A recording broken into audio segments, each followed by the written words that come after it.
Azarías, traducido del original italiano por Santiago Simón Horta. Título original de la obra en italiano: Scritti di Maria Valtorta, libro di Azaria. Advertencias previas. Las consigno por considerarlas necesarias para precisar las razones que me han movido a prescindir de determinados aditamentos del libro original.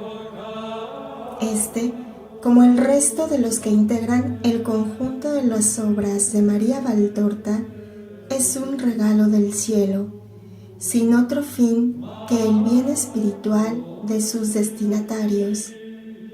La presente traducción no tiene ni debe de tener fin distinto. Por tal motivo, he prescindido de las notas introductorias del escritor Pisani, que hacen referencia a cuestiones relacionadas con los originales autógrafos, etcétera, etcétera. De las anotaciones puestas al pie de las páginas por el padre Bertini, tan solo he recogido aquellas que, a mi entender, aclaran determinados hechos y circunstancias, pues, de transcribirlas todas, el libro alcanzaría desmesuradas proporciones por lo extenso de las mismas, que, si bien importantes, miran únicamente a una subida erudición. He prescindido, asimismo, de la transcripción de las diversas partes de las misas respectivas: introito, oración, epístola, gradual, etc., porque, aparte su extensión, dicha transcripción resultaría inútil, dado que esas partes no coinciden con las de las misas actuales, pues las aquí comentadas conforman con el misal de San Pío V, y las que ahora se celebran se acomodan a la liturgia establecida por el Papa Pablo VI. Los comentarios a las misas dominicales, a las que Maria Valtorta denomina misas angélicas, abarcan un ciclo litúrgico completo que se inicia el 24 de febrero de 1946 con la misa de sexagésima y se cierra el 2 de febrero de 1947 con la de septuagésima. Pues bien, aunque oficialmente el ciclo litúrgico da comienzo el primer domingo de Adviento, he creído conveniente no alterar el orden cronológico de los comentarios, ya que no es óbice para el lector pueda acomodar su lectura a la festividad correspondiente. Y hechas estas advertencias, pongo en sus manos, lector amigo, la presente traducción del libro de Azarías, que no dudo ha de recibir como lo que es, una joya del cielo. Dando gracias a Dios por todo ello, cantemos juntos con Azarías y Maria Valtorta. Gloria al Padre, gloria al Hijo, gloria al Espíritu Santo. El traductor. Alma mía, como una paloma fatigada y herida, estás en la concavidad que es para ti nido. Estás en Dios. No hables ni te muevas. Estate fija. Esto solo. Nada más puedes hacer, oprimida como estás por el dolor que te proporcionan los hombres, desfallecida por su anticaridad y absorbida por Dios que se te muestra para consolarte y decirte: yo soy todo para ti. mas no son precisas palabras para comunicarte con quien te ama. Tu amor, con su latido fiel, es el que habla y es suficiente. Olvídate del mundo y aíslate en tu silencio amoroso. Calla, pues que toda palabra resulta inútil, estéril y perniciosa. Mantente en tu justicia y en tu obediencia. Nadie hay más grande que Dios. Cumple pues sus mandatos y nada más. Óyele a Pablo cómo te habla, alma herida por la humanidad que te rodea. Pablo, la voz excelsa, te asegura que los inescrutables caminos de Dios y sus juicios, incomprensibles para los hombres, son justos, buenos y ricos en sabiduría y ciencia divinas. No yerra él, sino aquellos que se tienen por más que Dios. Y aunque con las palabras, y aunque no con las palabras, sí con las obras, hacen ver que son capaces de aconsejar a Dios, y así hablan. Al tiempo que el ojo de Dios va midiendo, no piensan que todo es prueba, no temen ser castigados por haber faltado a la prueba, ni tiemblan por haber hecho patente que han faltado al amor. Se han amado y no han amado a Dios ni a la criatura, porque amor es obediencia y aquí no hay obediencia, porque amor son actos y aquí no hay actos. En una palabra, lo que no hay es caridad. La caridad es activa en hacer resplandecer las glorias y misericordias de Dios, en defender a los inocentes y en superar el miedo a los hombres. ¿Cómo? ¿Temen a los hombres y a Dios no? ¿Y temen no recibir ayuda de Dios si cumplen el querer de Dios? ¿Por qué temen esto, sino porque no tienen caridad? ¿No se acuerdan de lo que dice Juan? Si uno dice, yo amo a Dios y odia a su hermano, es un embustero, porque quien no ama al que ve y conoce, y le consta de su inocencia y de sus actos, ¿cómo ha de poder amar a Dios al que no conoce? ¿No se acuerdan ya del mandamiento? Está dicho, el que ama a Dios debe amar también a su propio hermano. ¿Dónde está entonces su amor? Te repito la orden del cuarto domingo después de Pascua. Si no admiten las palabras del Señor, ¿cómo van a poder jamás admitir las tuyas? Calla, por tanto, enciérrate en Dios. Él curará tu alma herida. Él te hablará en el silencio. Aíslate, vive en Dios y de Dios. Deja que se cumpla el castigo y no juzgues. No juzgues.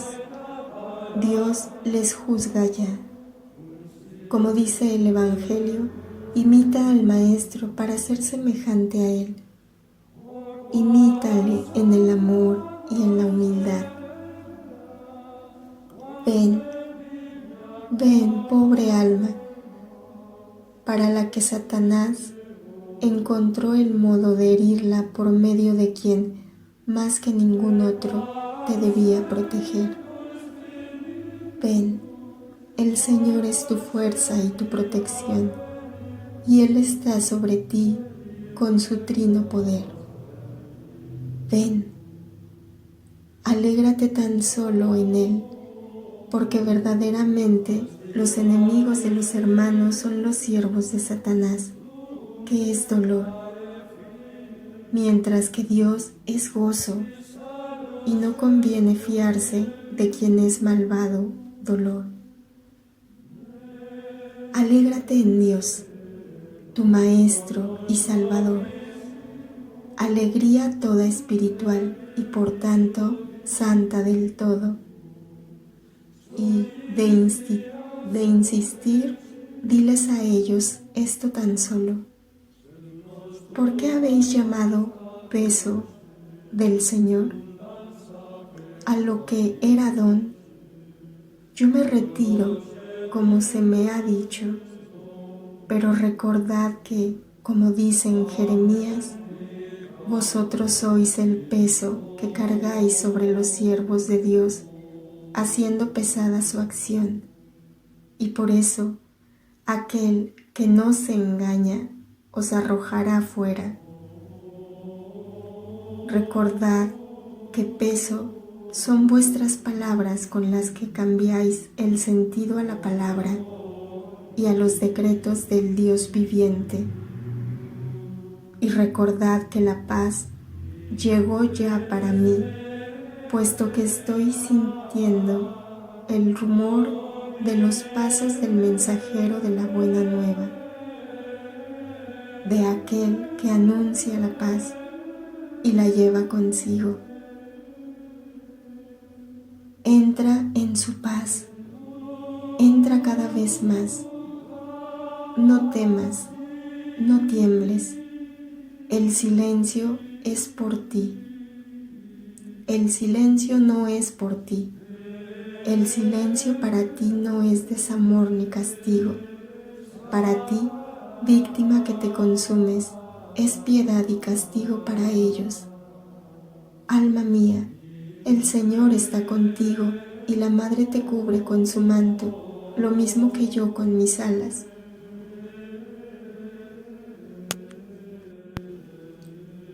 ...6 de junio del 46... Corpus Christi. Se me anuncia a Zacarías con uno de esos dulcísimos e irrepetibles cantos angélicos que quedan en mi alma como lo más ultraterreno que yo jamás haya gustado. La luz y el canto del paraíso son algo indescriptible, tanto en la belleza como en sus efectos. Un tanto calmada ya en mi tormento, tras las palabras que Jesús me dirigió anteayer, este canto acaba sumiéndome en la completa paz gozosa, solemne y a la vez alegre, que es mi elemento desde que soy el instrumento de mi adorado Jesús. Y al tiempo que escribo, escucho este canto, pura melodía, que no es palabra sino únicamente sonido, de una dulzura creciente, hasta llegar a la beatitud. Oh, es imposible expresarlo. Escucho, y en esta ocasión comprendo más cosas que en meses de meditación mía. Sé que pasado este instante no podré en manera alguna explicar lo que he captado. Es por demás sublime, mas el fruto de lo que he comprendido quedará permanente en mi alma. Este canto me hace comprender lo que es la Eucaristía para el cielo y sus habitantes. Este canto me ilustra acerca del deseo ardiente de los ángeles de poseer este pan.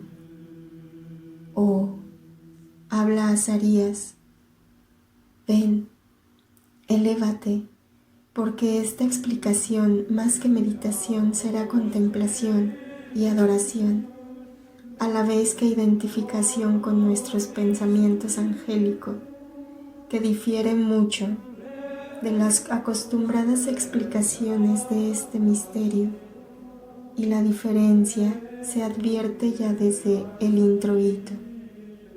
Escucha.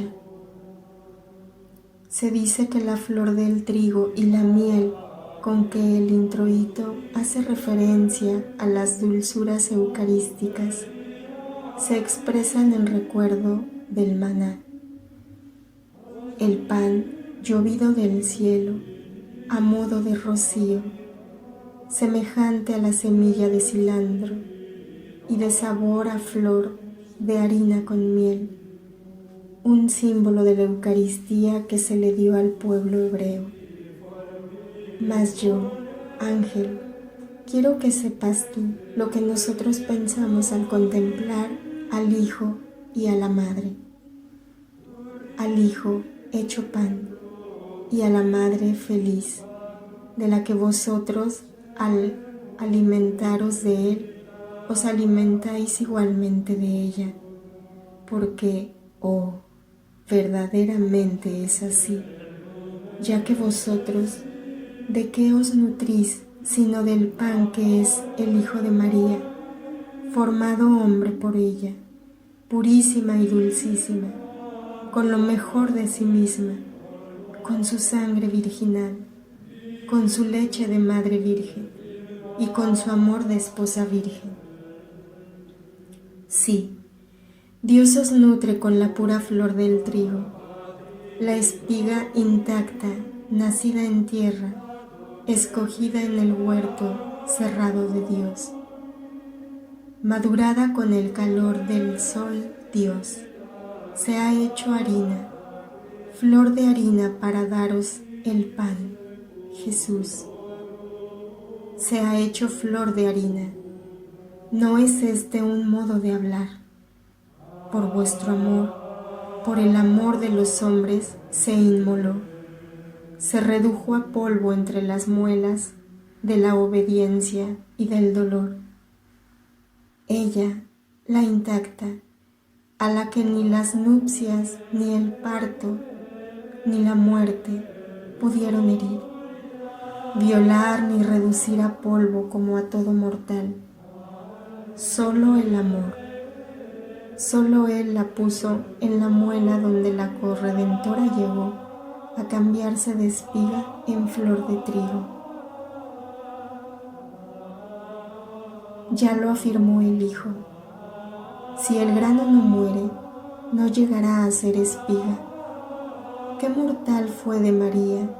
¿Qué mortal fuera de María, la que no habría de morir, supo morir a sí misma y a sus afectos para daros el pan de vida?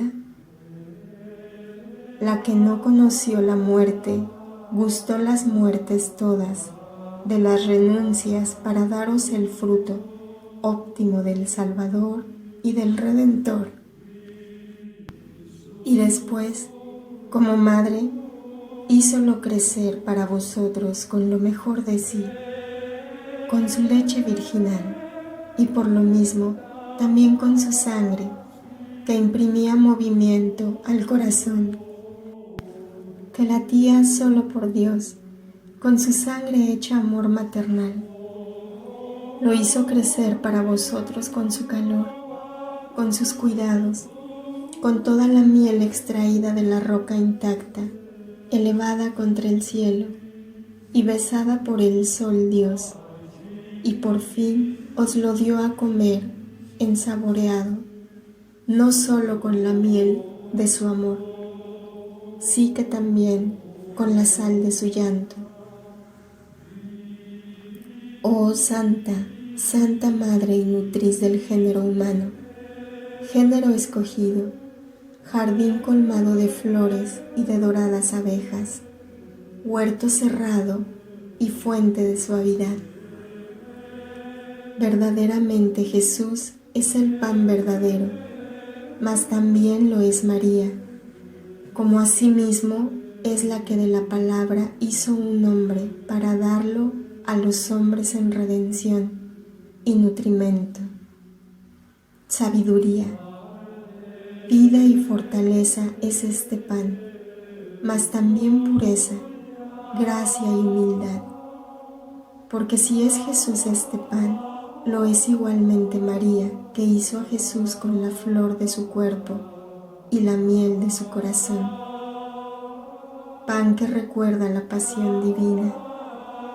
pan que recuerda el verdadero cuerpo y la verdadera sangre de Jesucristo, más pan que, para ayudaros a ser dignos de gozar de la redención que es la consumación del Cordero sobre el altar de la cruz, debe ciertamente recordaros a la déipara que formó aquel pan en su seno.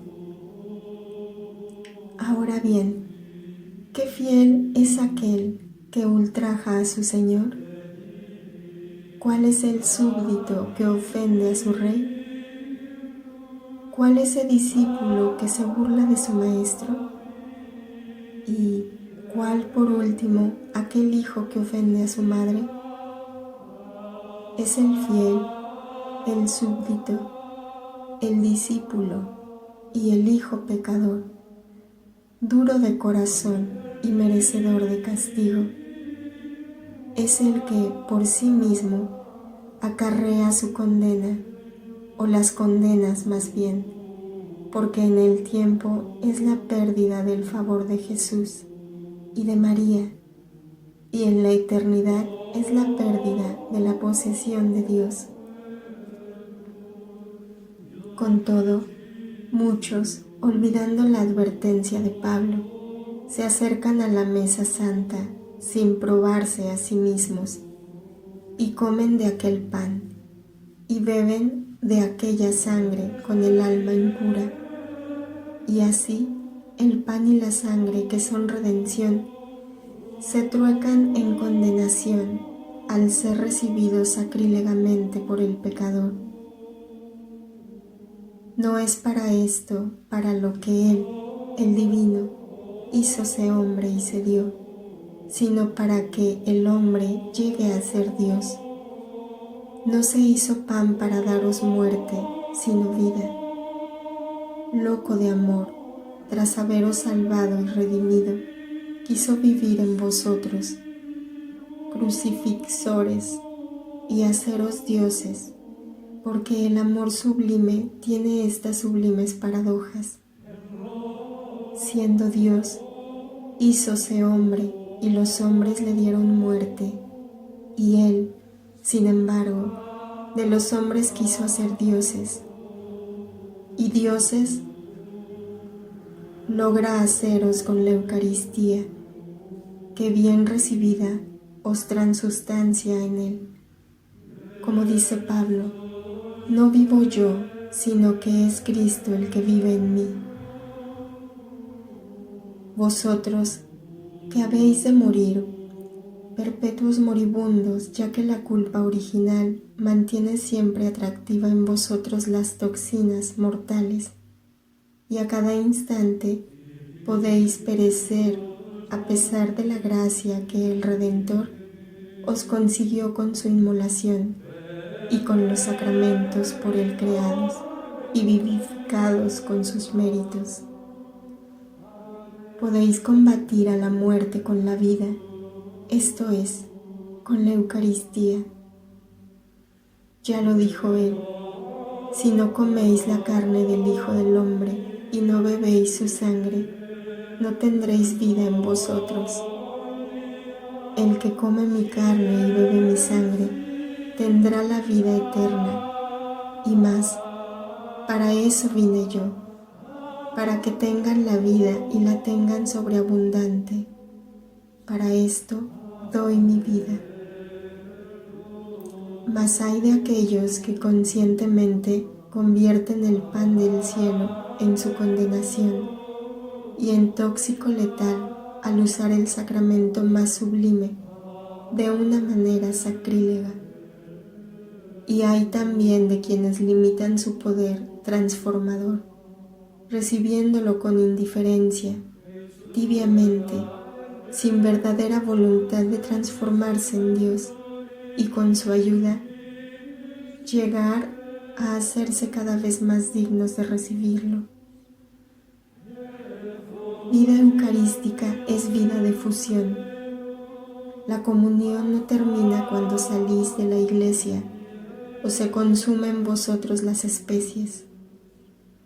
Ella pervive, no ya materialmente, sino con sus frutos, con sus ardores, con la cohabitación, o más bien, con la inhabitación de Cristo en vosotros, y con vuestra crucifixión, y con vuestra fructificación en Cristo, porque el sarmiento que sigue unido a la vid lleva fruto, y aquellos que permanecen en mí y yo en ellos, esos tales llevan fruto de abundancia.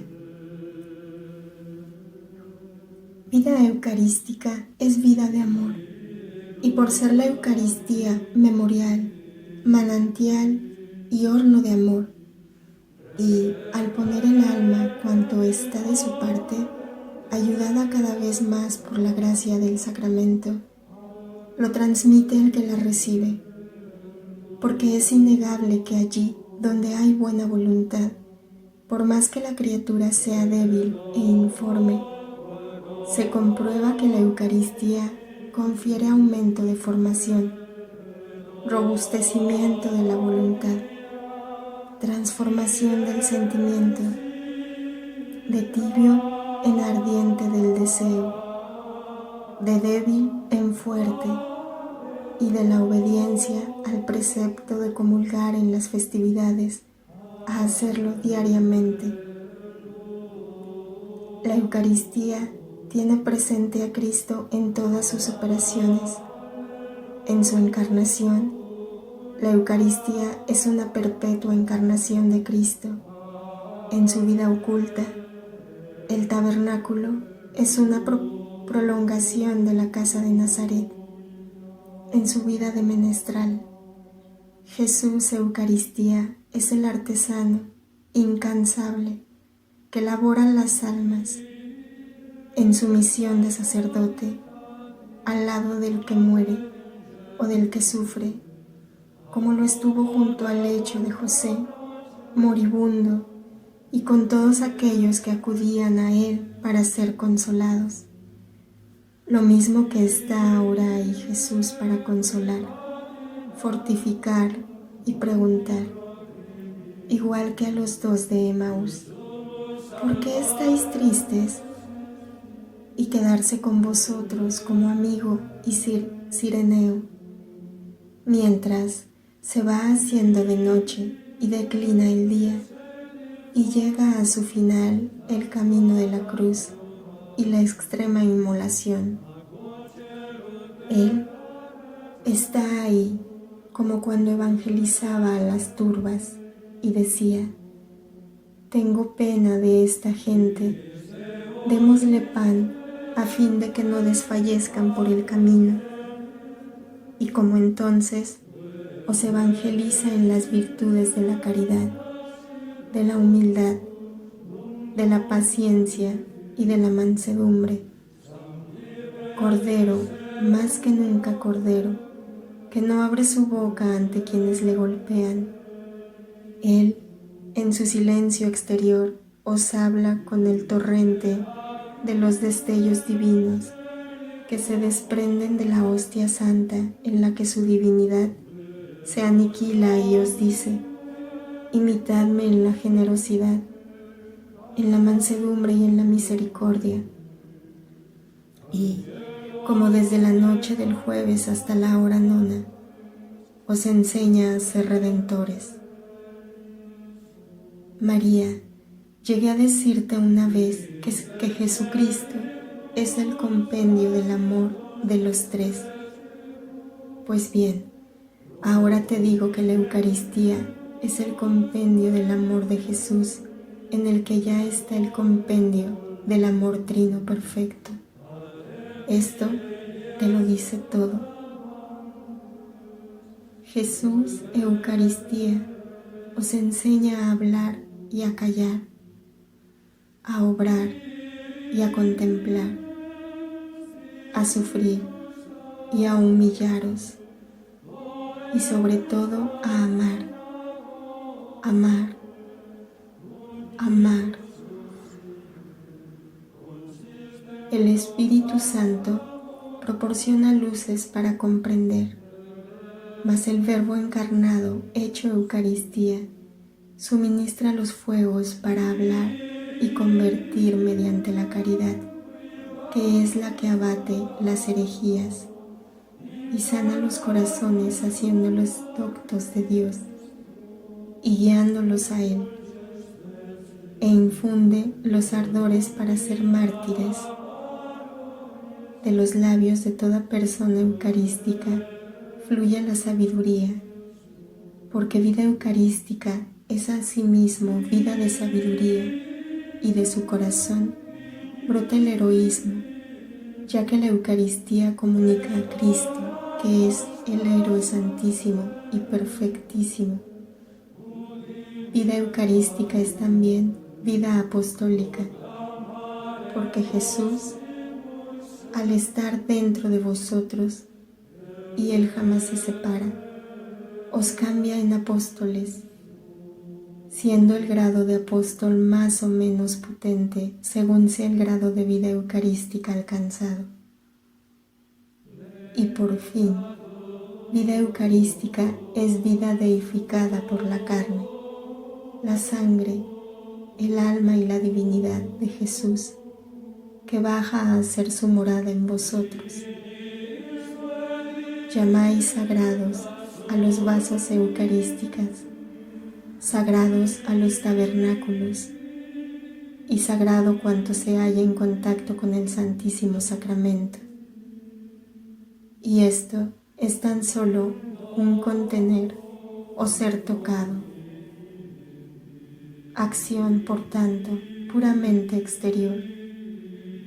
Con todo, imprime un carácter sagrado al objeto que tiene la suerte de contener o de tocar la Eucaristía, porque la sagrada hostia es el cuerpo del Señor Jesús.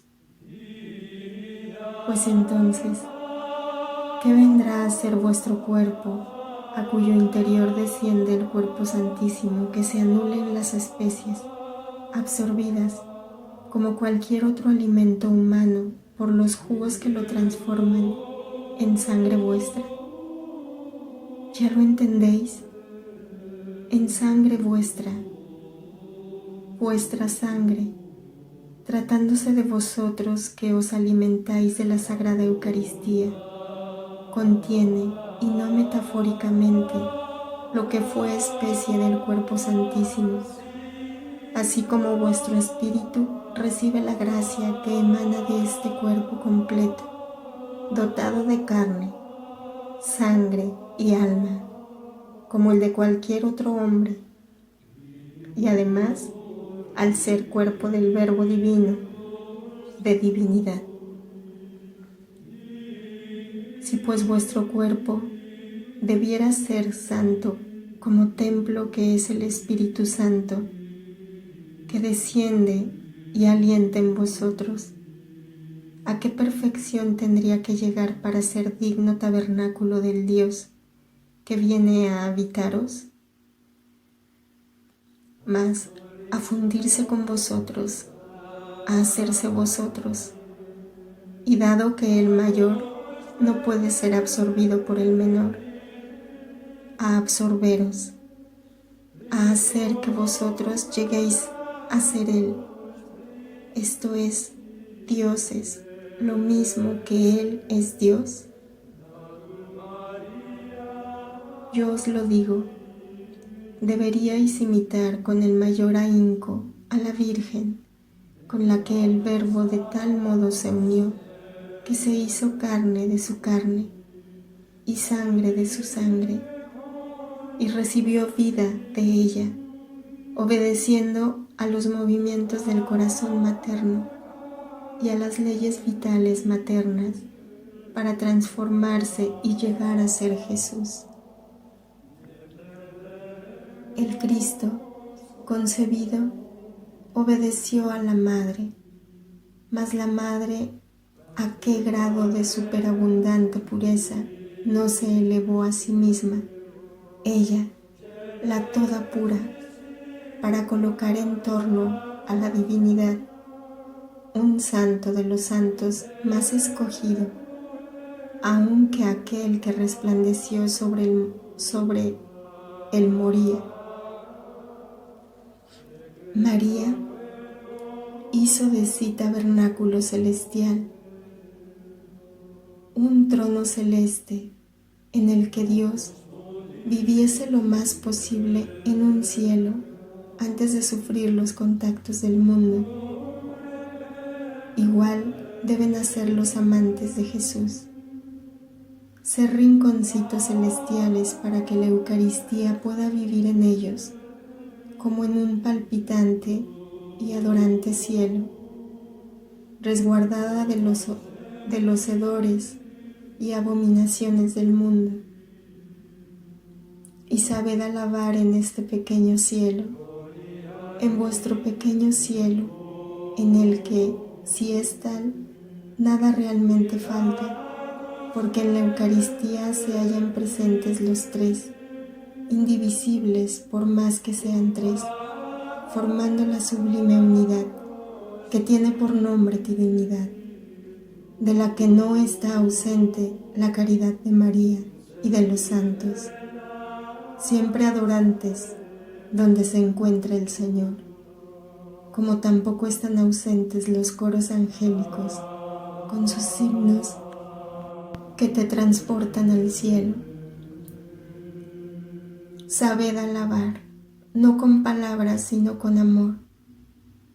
No temáis excederos en las alabanzas a Jesús Eucaristía, pues es merecedor de toda alabanza, porque su milagro de poder y de amor rebasa toda humana alabanza. No te comento, alma mía, la perfecta secuencia del grande y santo Tomás, sencilla y profunda, como todo lo que proviene de Dios.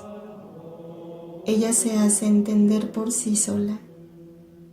Esto únicamente te digo, que Tomás, el enamorado de la Eucaristía, que constituía su luz y su maestra para comprender y hacer comprensibles las verdades teológicas, no hacía al tiempo de componerlas sino escuchar lo que, con voz luminosa, salía de su espíritu, por lo que Tomás de Aquino era entonces una voz que transmitía cuanto el amado divino decía, colmado de gozo a su adorador. Ahora bien, siempre es así, alma mía.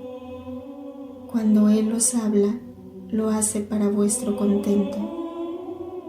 Cuando uno, que es nada, dice lo que a duras penas puede expresar los ángeles, es porque Él habla, o encarga a un ciudadano del cielo que os hable para vuestra instrucción y la de vuestros hermanos. Es el buen pastor que os conduce a los pastos floridos de verdad y sabiduría.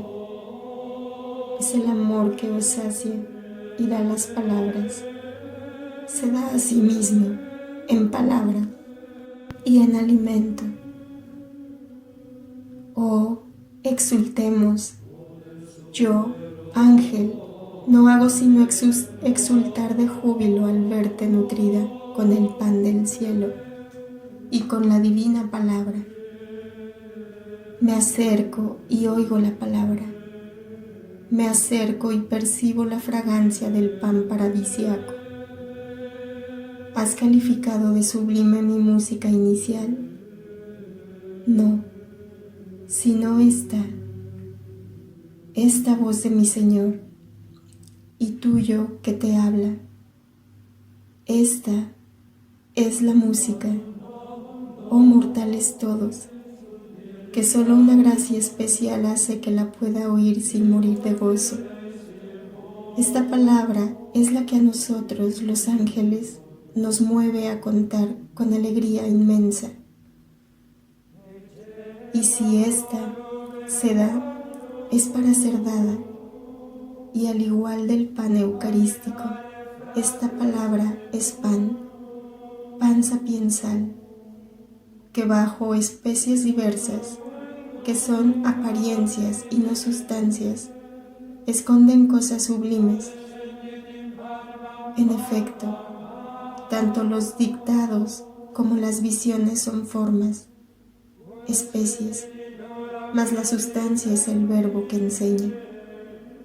Se da siempre igual que la Eucaristía y produce frutos diversos según que la reciban, los que son o dejan de ser buenos. Y es justo que así sea, puesto que el verbo es Eucaristía, y Eucaristía es asimismo el verbo, bajo forma distinta, pero con idéntica santidad divina.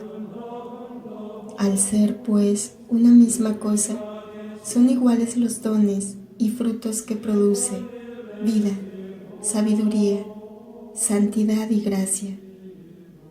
Puede decirse que la palabra es comunión, como también pan, que la primera es comunión de Dios espiritual, al espíritu e inteligencia del hombre, y que la otra es comunión de Dios carne y sangre, al hombre, todo para transformarlo en Dios mediante una operación de gracia santa y de infinito amor. Lo mismo que de la comunión del pan angélico, te digo también de la palabra. Jamás la recibas indignamente a fin de que no sea para ti muerte. Antes, con espíritu recto, humilde, obediente y rebosante de amor, sáciate de ella y de la Eucaristía en el tiempo para así encontrarte pingüe de ellas en la eternidad. Porque estos alimentos que del cielo descienden se ayudan y complementan entre sí, proporcionando la cumplida y eterna vida según la promesa del Verbo Jesús. El que guarda mis palabras no verá la muerte eterna, y el que come de este pan vivirá eternamente. Aleluya, aleluya, aleluya. 3 resonantes aleluyas, y después, de nuevo, el inexpresable canto que anula todo dolor, toda inquietud y todo afán, sumergiéndome en el aura de los cielos. 23 de junio del 46, octava del Corpus Christi, Santa Misa dentro de la octava del Corpus Christi. Dice Azarías: en el tiempo pasado, en el presente, en el futuro y en el tiempo eterno, el Señor te atrajo ampliamente y te salvó, porque te amó, y te salva y te salvará, porque te quiere. Esto tú lo debes reconocer y no temer. Siempre lo reconociste, incluso cuando tu amor aún era muy imperfecto y sufría los embates de la juventud y de las pruebas y penas de la misma. También ahora lo debes reconocer, y siempre, hasta cuando llegues a estar con Él. Los actos de los demás no deben interponerse cual tupidos velos entre Él y tú, de modo que ya no llegues a reconocer su rostro, su voz, su amor, su paz ni su verdad. Yo no diré ni una sola palabra de las que rompen la paz y la confianza de un corazón con su modo de obrar, que desconsuela a las almas haciéndolas titubeantes. Con todo, te lo digo a ti. Sus actos, por más que te hieran, no deben vencerte con miedos ni dudas acerca de la verdad de la voz y de su procedencia. El Señor, pobre alma, ha cuidado de ti y tú lo has reconocido, porque no es posible equivocarse entre Dios y Satanás. entre voces celestiales e infernales, si quien las oye tiene presente no lo molesto de las palabras, sino los efectos que producen. Satanás puede remedar a Dios en el lenguaje, mas en modo alguno comunicar esa gracia y esa paz que acompañan siempre a las palabras divinas o de espíritu de luz.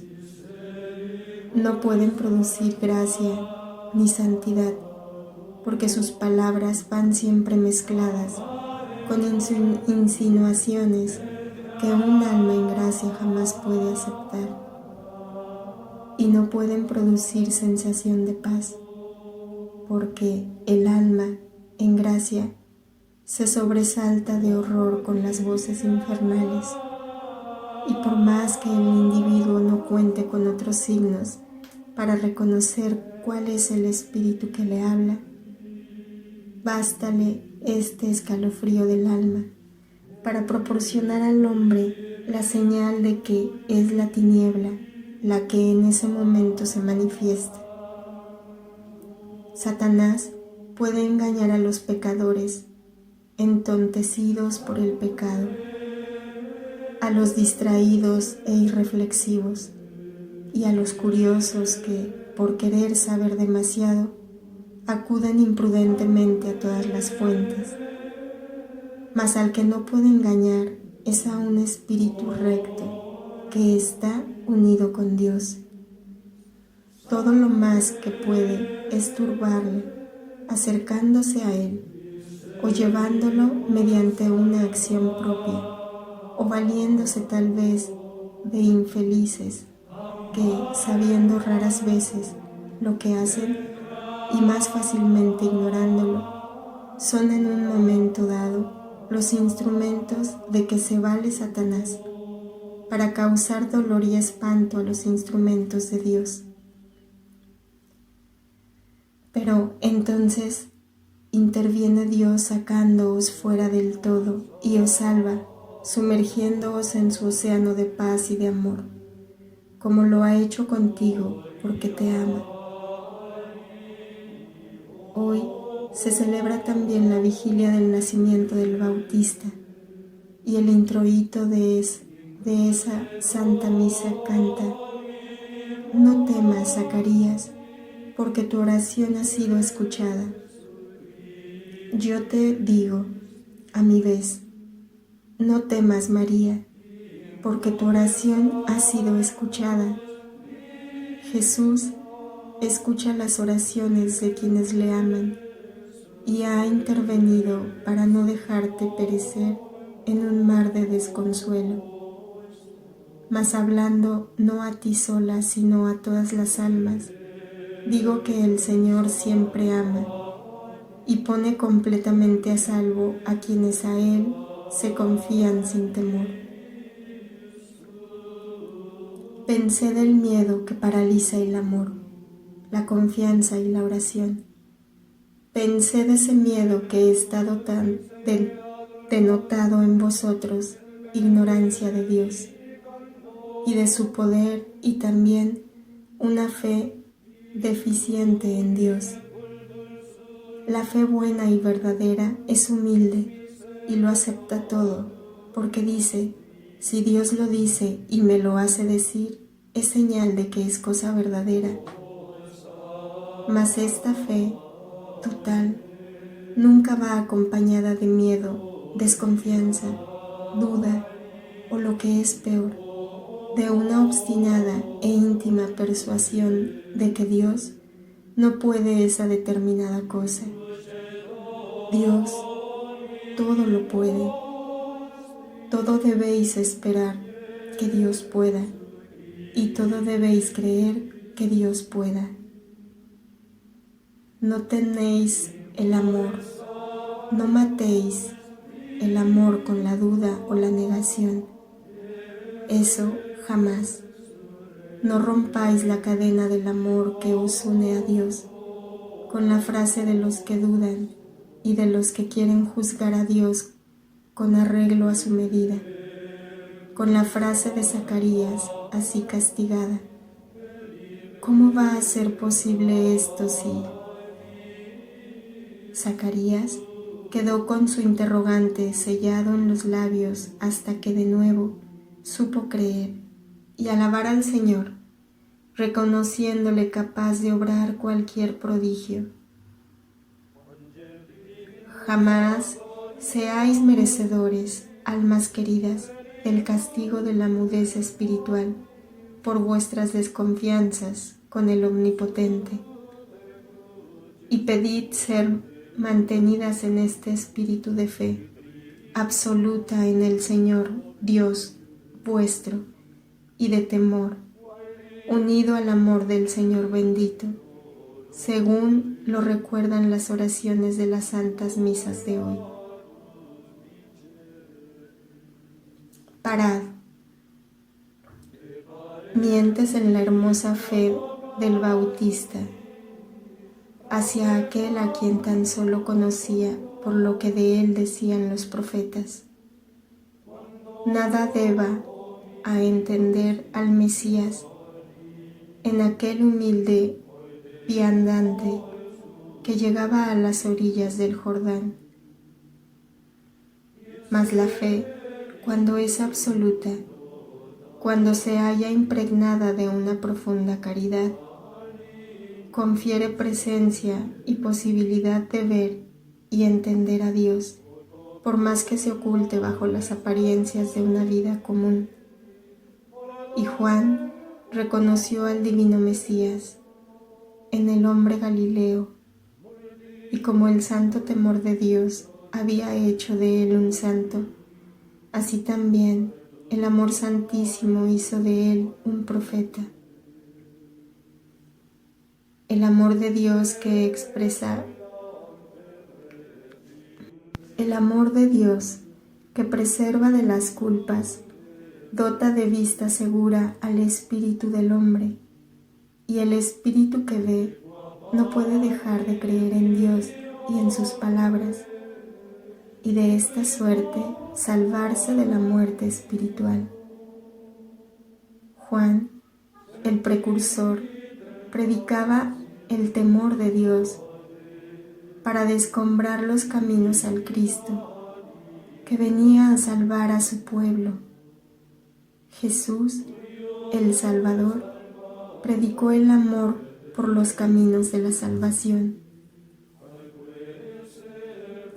El temor precede siempre al amor, y diré así: la incubación del amor es la metamorfosis del sentimiento en un grado más elevado. El temor es todavía del hombre, mientras que el amor es ya del espíritu. El hombre que teme a Dios se halla, a no dudar, en el buen camino, siempre que su temor de Dios sea justo, es decir, que no sea un ignorante e irracional miedo de Dios, mas con todo es siempre un camino trillado por quienes aún no han desplegado las alas para volar a un conocimiento más alto de lo que es Dios, esto es, misericordia y amor. El hombre que teme sigue sintiéndose el castigado por la culpa antigua y las suyas actuales. En cambio, el hombre que ama se siente el perdonado por los méritos de Cristo y revestido con ellos, de modo que el Padre ya no le ve como súbdito, sino como hijo. El temor es bueno para tener sofrenda y de las riendas a la materia, mas el amor es óptimo para dotar el calor de santidad al espíritu. Con solo el temor, el culpable se arrepiente, mas su arrepentimiento es todavía mudo y oscuro. Al estar sofocado, cual llama bajo el celemín, por el temor al Dios juez, el culpable que al temor añade el amor, suspira y su alma se encuentra ya en una luz que le ayuda a hablar al Padre y a ver su estado espiritual, porque no ya las culpas graves, sí que también las veniales e imperfecciones se le presentan cual pobre capa de hierba bajo árboles altísimos, y a su vista puede no solo talar los árboles, mas también arrancar sus brotes, limpiando así el terreno para sembrar en él las virtudes gratas a Dios. Por lo tanto, el culpable cuya fortaleza estriba en el amor no solo posee el arrepentimiento perfecto, porque se arrepiente no ya por temor al castigo, antes por la congoja de haber causado dolor a su Dios amado, sino que en el mismo amor tiene su absolución primera. Y en verdad, pocas veces, aquel que ama con todo lo que es, llega a las culpas mortales. Solo un asalto imprevisto y feroz de Satanás y de la carne podrán abatirle momentáneamente. Mas en general, el amor preserva de caer, y cuanto es más fuerte, tanto más débil será el pecar. Lo mismo en número que en gravedad, hasta ir reduciéndose el pecar, quedando por último en imperfecciones, apenas aparentes en aquellos que alcanzaron el completo en el amor y por ende la santidad. El apóstol Juan, el bendito y amoroso Juan, os da en la epístola la medida de lo que puede la caridad y las cumbres que alcanza, y en contraposición os hace ver el abismo en el que se precipita quien no tiene la caridad. Vosotros sabemos haber sido transportados de la muerte a la vida, porque amamos a los hermanos. De la muerte a la vida, María. Qué frase tan lapidaria. El hombre, si no ama, ha muerto, es un muerto. Y si ama, el hombre, tras haber estado muerto, resucita y adquiere la vida. ¿Cómo? ¿Esto es un milagro? Los pobres, los verdaderos pobres del mundo, es decir, aquellos que no conocen a Dios, no pueden comprender esta verdad y se ríe de ella con palabras de locos. Mas el que cree, el que realmente cree, la comprende. Dios es caridad, por eso el que ama está en Dios. ¿Quién es el que da o devuelve la vida? Dios. Sea que traiga al hombre del barro y lo vivifique con el aliento divino, expirando sobre la forma de Creta. Sea que coopere a la precreación de los hombres, creando un alma para el embrión animal que fue concebido en un seno. El alma, la vida del hombre que no es un bruto y que sin esta vida de su existencia no estaría ni materialmente vivo, porque a él, para estarlo, no le basta contener, como los animales, la respiración en las narices, sino que debe poseer esta alhaja espiritual, esta vena espiritual que le mantiene unido al seno santísimo de su Creador y nutrido por él, que es espíritu, luz, sabiduría y amor, y sea por fin que aquel a quien entregó ya su alma, él se la vuelva a infundir resucitándolo. Es siempre el quiero divino, el que hace vivir a la criatura. Mas la criatura tiene una vida en la vida, su alma.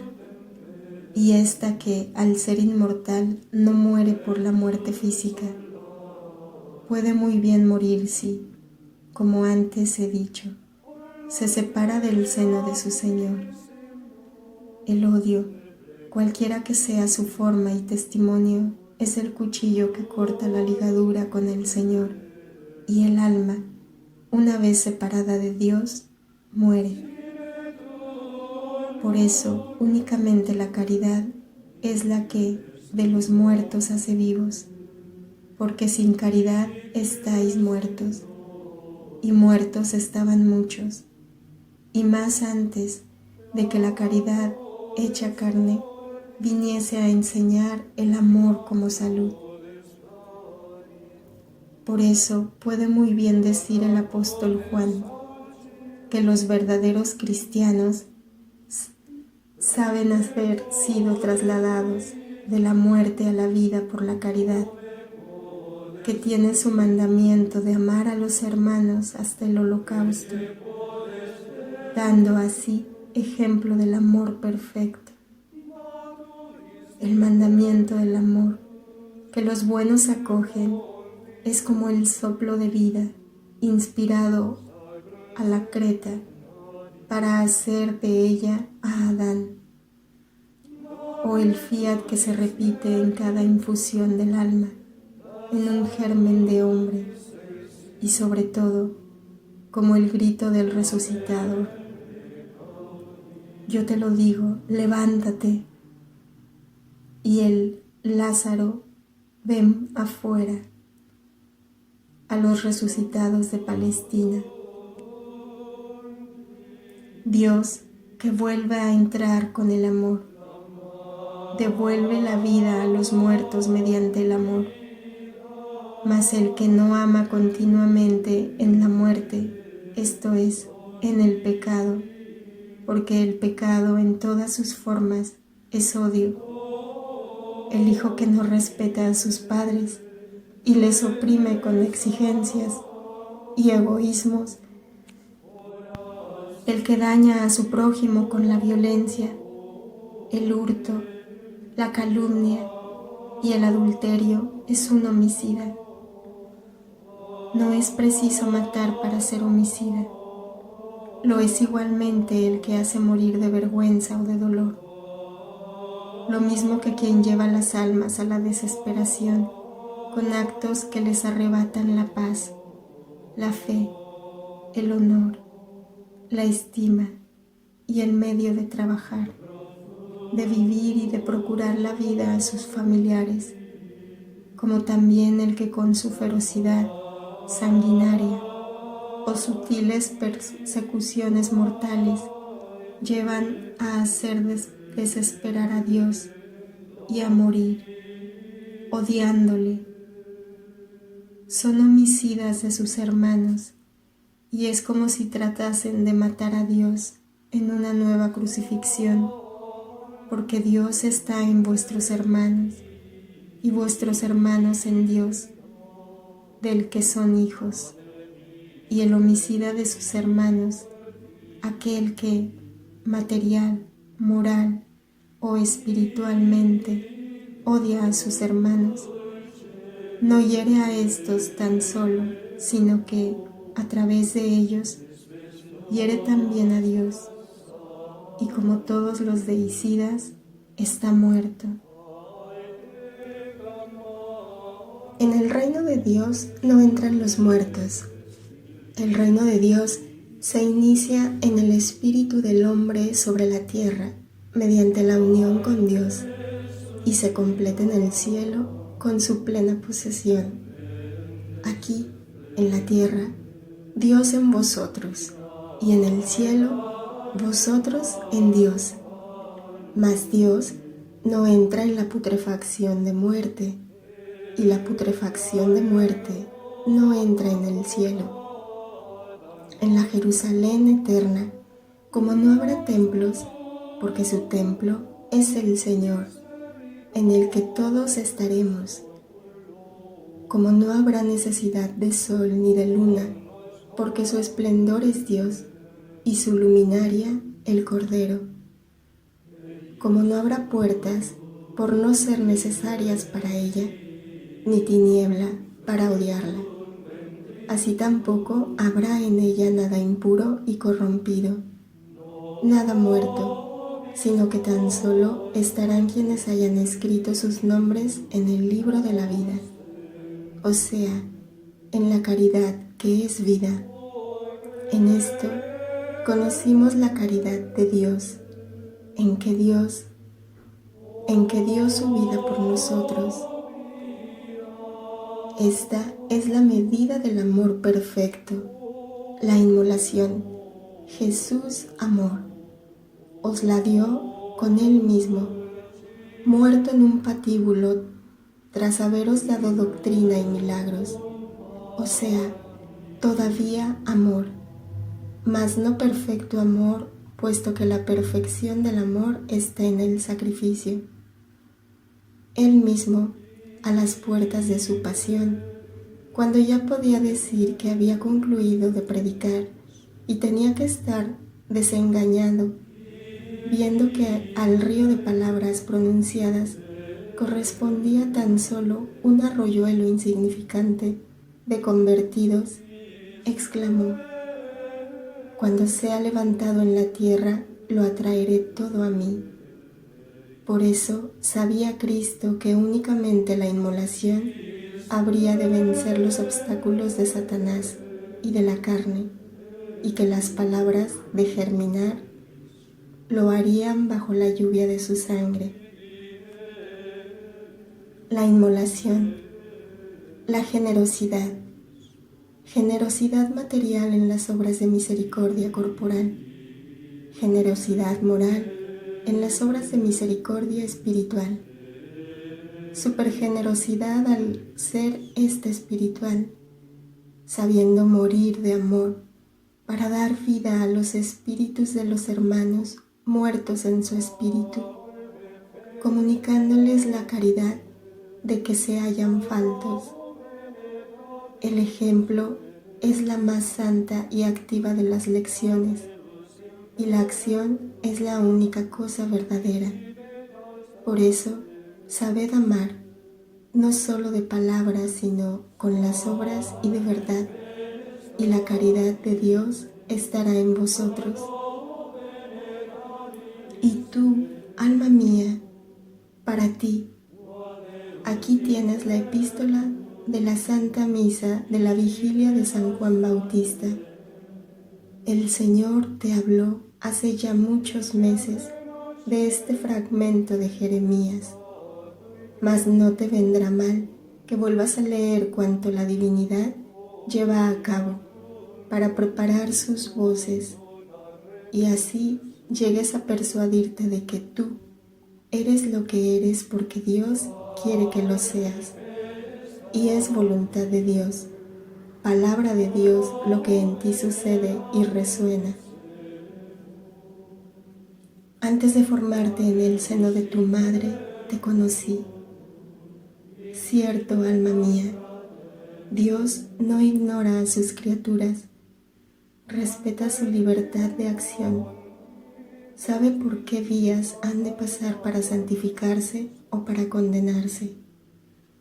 Ve lo que les ha de suceder a causa del mal o del bien que hagan. Conoce de antemano quién se ha de inmolar ocultamente para disputar un alma a Satanás y al sentido de la criatura que posee a aquella alma, y coopera con sus luces, inspiraciones y los méritos de Jesús para luchar contra Satanás y el sentido a fin de salvar a un hijo suyo para el cielo. Y Dios, movido de sus deseos paternales, no querría sino que todos los hombres fuesen santos, pero el mal está en lucha contra el bien, y si tal vez la batalla hace que aumenten los méritos del vencedor, es también cierto que la batalla deja a muchos débiles, tendidos muertos sobre el fango. Dios, aún antes de que tú fueses, te conoció a la pequeña María, a la pequeña voz, toda ardimiento dentro de su pequeñez, y por esto te amó. Las operaciones de gracia obradas en ti las conocerás todas cuando estés en el cielo, mas créele a tu ángel.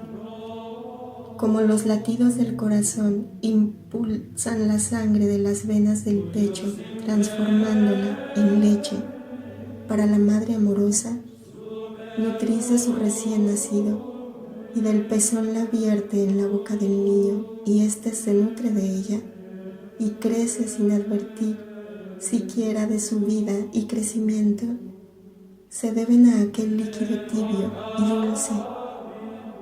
Así también, sin tú saberlo, el Padre Santísimo vertió sus operaciones en ti y te formó en lo que ahora eres.